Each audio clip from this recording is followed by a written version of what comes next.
Hey folks, welcome to the channel.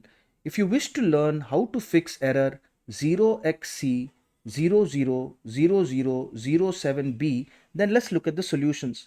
The first solution would be is to restart Windows. So this will remove all the temporary files and reset the computer fresh. How we do that is left click on the start button, click on this power button and click restart.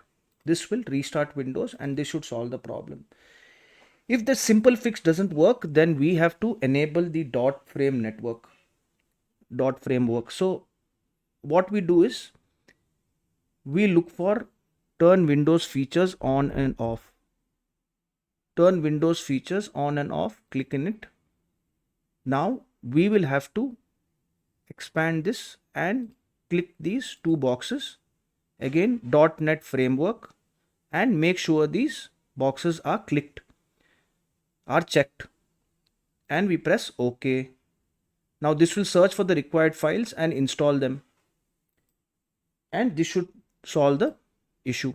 Now if this doesn't solve the issue, then the only option is to run the program as admin. So let me search for any program here, and we will, for example, Word. So we will right click whatever program you're facing this error with, we will right click and we'll run as admin. Yes. And you should no longer have this error. I hope this video helped you. Please subscribe to the channel. Enjoy your day.